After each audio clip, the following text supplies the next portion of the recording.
Hey everyone, welcome back to the channel. It's time for planting part 2. Let's get after it. In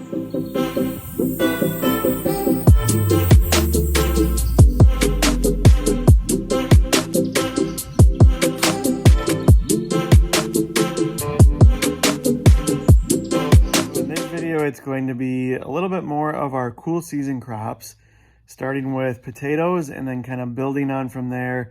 So radishes, beets, kohlrabi, carrots, corn, all that type of stuff. Hope you enjoy. Here we go.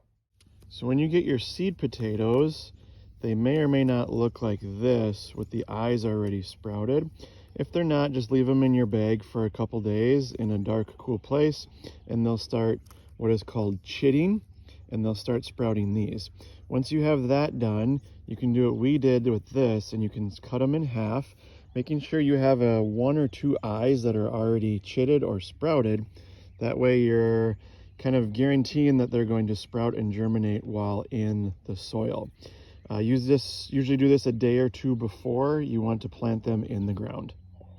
For potatoes, you're going to want to either drill a hole or dig a trench, what we're doing here, 3 to 4 inches deep. Now, if you do a trench like what you do, it makes it a little bit easier to hill them up as they grow. If you do a hole, you can bury it even deeper, and then you don't have to hill up as much. When we plant, we're going to put them cut side down with the eyes facing up, and then space them about 3 to 4 inches apart all the way down your row or in your holes. This type of tomato is a red Lesota. It is a late season fall harvest potato. So as you can see, I've got them spaced about 3 to 3.5 inches apart all the way down, and we've got about a 3 to 3, almost 4 inch trench dug.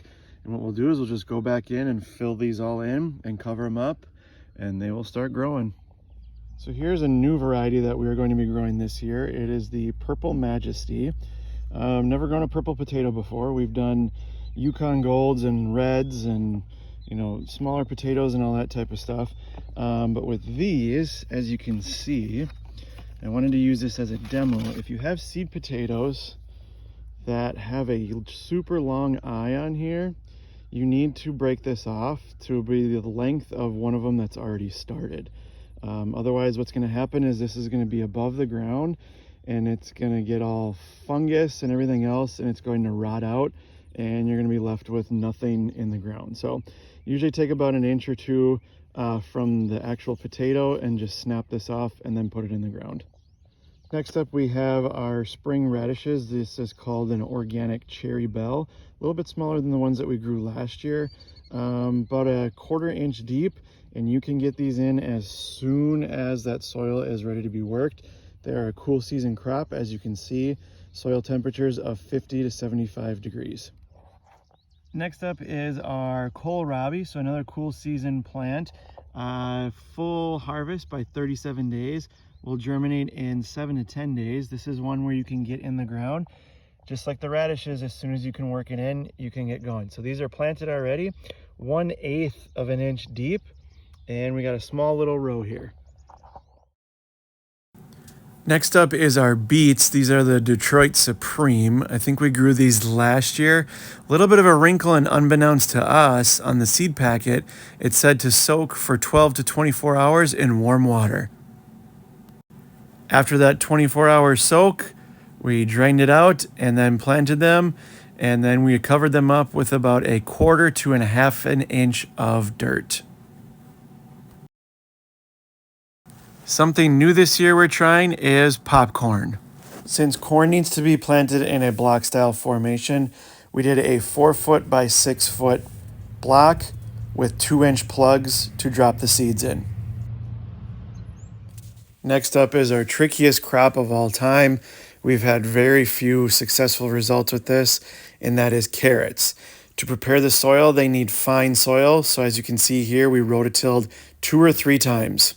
Here I am taking pinchfuls of the carrot seeds and just lightly sprinkling them across the trench line that we have.